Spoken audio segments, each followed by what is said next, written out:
हेडलाईनचे प्रायोजक आहेत पिंपरी चिंचवड एज्युकेशन ट्रस्टचे पिंपरी चिंचवड विद्यापीठ पुणे।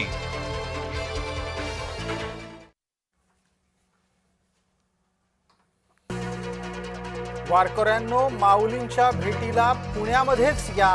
मुख्यमंत्र्यांकडून आळंदीमध्ये गर्दी टाळण्याचं आवाहन।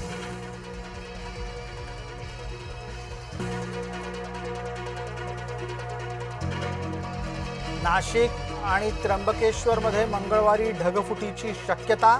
त्र्यंबकेश्वरासह सप्तशृंगी देवीचं दर्शन बंद ठेवण्याचा जिल्हाधिकाऱ्यांचा निर्णय।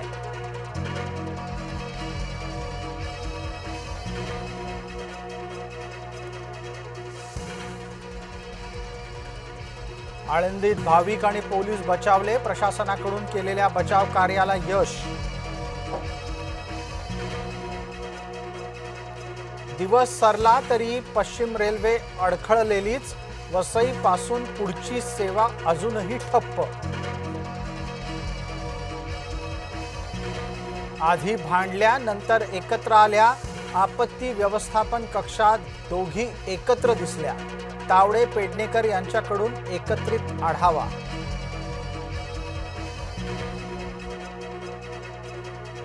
पुणे मुंबईच्या दरम्यान एसटी वाहतूक बंदच।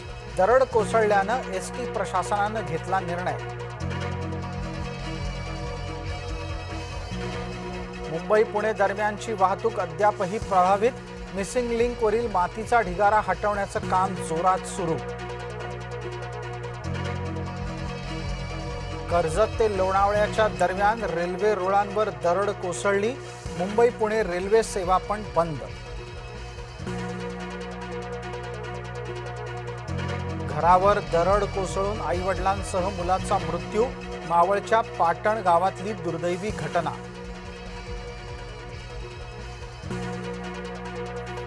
बारा तासानंतर खेडमधल्या खवटीत दरड हटवली गेली। मुंबई गोवा महामार्गावरील एकेरी वाहतूक सुरू। विरार आणि नालासोपाऱ्यातले अनेक रस्ते जलमय। नालासोपाऱ्यात अनेक सोसायट्यांमध्ये शिरलं पाणी। एकनाथ शिंदेंनी रुग्णालयात बसून घेतला पावसाचा आढावा। मुंबईसह कोकणातील पूरस्थितीची घेतली माहिती। वेण्णा नदीवरील महाबळेश्वरातला छोटा पूल तुटला। अनेक पर्यटक अडकले। पर्यटकांना बाहेर काढण्यासाठी प्रशासनाकडून मदत कार्य सुरू। उल्हास नदीनं धोक्याची पातळी ओलांडली। 30हून अधिक गावांचा संपर्क तुटला। कुंडलिकेचा रायगडच्या रोह्याला वेढा। दमखाडी वरसेतील पूल पाण्याखाली। अनेक परिसर जलमय। अंबा आणि सावित्री फुगल्या। तीर सोडून धावल्या। नदीनं धोक्याची पातळी ओलांडल्यानं बाजारपेठात शिरलं पाणी। मंगळवारी नाशिकमधल्या शाळा आणि महाविद्यालयांना सुट्टी। अतिवृष्टीच्या इशाऱ्याच्या नंतर महापालिकेचा निर्णय। पंचगंगेची पाणी पातळी 32 फुटांवर। 44 बंधारे पाण्याखाली। 14 मार्ग बंद।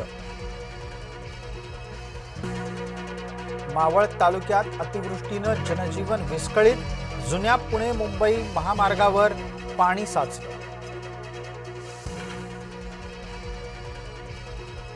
टीईटी पेपर फुटी प्रकरणी आरोपींना दिलासा नाहीच। 4ही आरोपींना 18 जुलैपर्यंत न्यायालयीन कोठडी।